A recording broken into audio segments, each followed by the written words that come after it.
നിങ്ങളുടെ favourite shows ഇനി ഒരിക്കലും മിസ്സാവില്ല. ഇപ്പോൾ C5 കാണും നിങ്ങളുടെ ഫേവറേറ്റ് ഷോസ് തികച്ചും സൗജന്യമായി. ആയുസുള്ളിടത്തോളം കാലം നിന്നെ പോലൊരു മോളെ കൂടെ നിർത്താൻ കഴിയുന്നത് വലിയ ഭാഗ്യാ. പക്ഷേ ഇറങ്ങാൻ നേരത്തൊരു നല്ല വാക്ക് കേട്ടല്ലോ, അതും അമ്മയുടെ വായിന്ന്. എനിക്ക് അത് മതി. ചേച്ചി പോവാനുള്ള സാധനങ്ങളൊക്കെ എടുത്തു വെച്ചോ?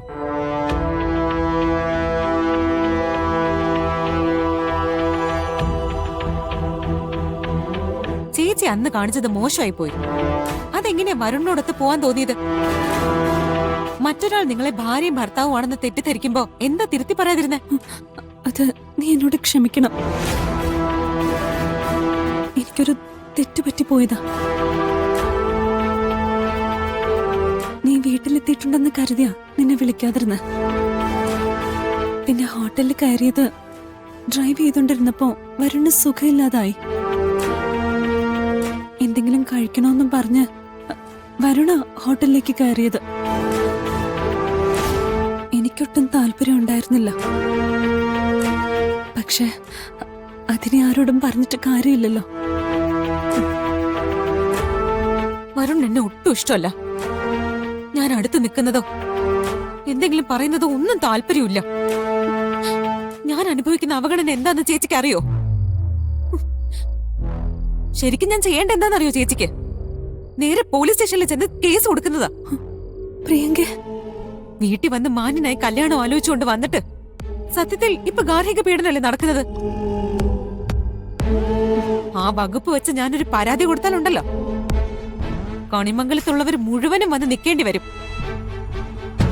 ശിക്ഷയും കിട്ടും. പ്രിയങ്ക നീ എന്താ ഈ പറയുന്നത്? അങ്ങനെയൊന്നും ചെയ്യാൻ പാടില്ല. ചിന്തിക്ക പോലും ചെയ്യരുത്. പലപ്പോഴായി ഒളിഞ്ഞും മറിഞ്ഞും വരുൺ എന്നോട് പലതും പറയുന്നുണ്ട്. അതിൽ നിന്ന് എനിക്കൊരു കാര്യം മനസ്സിലായത്, താലി കെട്ടിയത് ചേച്ചിയുടെ കഴുത്തിലാണോന്ന് അയാൾ തിരിച്ചറിഞ്ഞിട്ടുണ്ടോന്ന്. ആ അർത്ഥത്തിൽ വരുൺ ചേച്ചിയോട് സംസാരിക്കാറുണ്ടോ? പെരുമാറാറുണ്ടോ? പറ.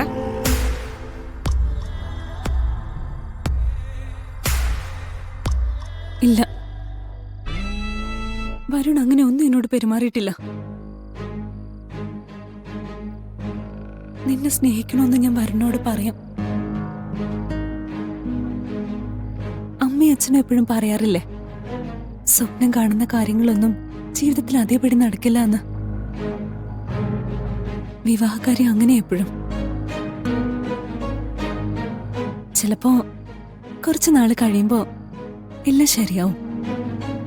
നീ സമാധാനിക്ക. ശരി, രാവിലെ തന്നെ പോവല്ലോ അല്ലേ? പൊക്കോളാം.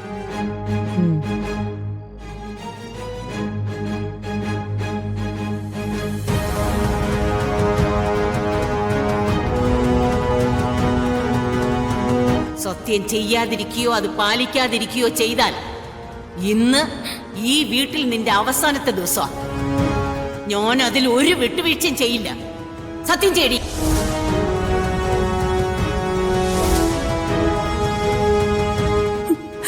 ഞാനിനി ഒന്നിനും തടസ്സം നിൽക്കില്ല. ഞാനൊന്നും ഇനി മനസ്സിൽ സൂക്ഷിക്കില്ല. ഞാൻ മറന്നോളാം. ഇത് സത്യം.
എല്ലാവരും എവിടെ അമ്മ? ഞാൻ ഇറങ്ങാൻ തുടങ്ങും. എല്ലാവരെയും ഒന്ന് കണ്ടിട്ട് പോയാൽ മതി മോളെ. ഇന്നലെ അങ്ങനെയൊക്കെ സംഭവിച്ചതിന് അച്ഛനും അമ്മയ്ക്കും നല്ല വിഷമമുണ്ട് കേട്ടോ. അമ്മ, ഞാൻ മോള് തെറ്റ് ചെയ്തൊന്നല്ല. ഇന്നലെ രാത്രി അച്ഛൻ അമ്മയോട് കുറേ നേരം സംസാരിച്ചു. ഒക്കെ മോളുടെ കാര്യങ്ങൾ തന്നെയായിരുന്നു.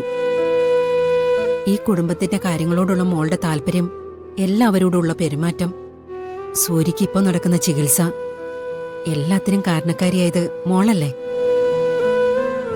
ഇറക്കി വിടുമ്പോ ചങ്ക് പൊടിയുന്നുണ്ട്. ഇവിടെ ഞങ്ങൾ മാത്രമല്ലല്ലോ മോളെ. അതൊന്നും കുഴപ്പമില്ല അമ്മ. ഇവിടെ ഉള്ളവർ ഒരു മനസ്സോടെ എല്ലാ കാര്യങ്ങളും ചെയ്യണമെന്നുള്ള താല്പര്യം മാത്രമേ എനിക്കുള്ളൂ. അമ്മ, ഒരു കാര്യം പറഞ്ഞ അമ്മ എന്നെ തെറ്റിദ്ധരിക്കരുത്. മോള് പറയേ. കണിമംഗലത്തിന് ശത്രുക്കളുണ്ടോ എന്ന് ചോദിച്ചാ ഒറ്റയടിക്കില്ലെന്നല്ലേ അച്ഛനും അമ്മയും പറയാ. പക്ഷെ ശത്രുക്കളുണ്ടെന്ന് തോന്നിക്കുന്ന ഒരുപാട് കാര്യങ്ങൾ കൺമുന്നിൽ നടന്നിട്ടും എന്താ അത് ശ്രദ്ധിക്കാത്ത? മോളെ, ശത്രുക്കളുണ്ടമ്മ.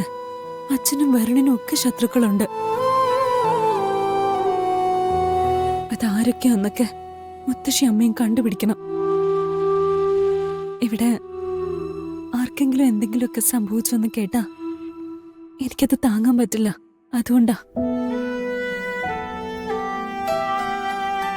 ആയുസുള്ളിടത്തോളം കാലം നിന്നെ പോലൊരു മോളെ കൂടെ നിർത്താൻ കഴിയുന്നത് വലിയ ഭാഗ്യാ. പക്ഷേ ഇറങ്ങാൻ നേരത്തൊരു നല്ല വാക്ക് കേട്ടല്ലോ, അതും അമ്മയുടെ വായിന്ന്. എനിക്കത് മതി.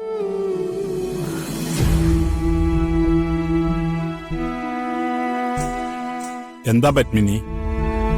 രാധിക മോൾ ഇറങ്ങാൻ തുടങ്ങായിരുന്നു. അച്ഛനോടും അമ്മയോടും ഒക്കെ അന്വേഷണം പറയണേ മോളെ. പിന്നെ ഇപ്പൊ ഇവിടെ നിന്ന് ഇറങ്ങുമ്പോ ഇനി ഒരിക്കലും കണിമംഗലത്തേക്കില്ലെന്ന് ചിന്തിച്ചു കളയരുത്. ഇടയ്ക്ക് വരണം, അച്ഛനമ്മയും കാണണം കേട്ടോ. ഡൗൺലോഡ് ചെയ്യൂ C5 ആപ്പ്. കാണൂ എല്ലാ എപ്പിസോഡുകളും സൗജന്യമായി.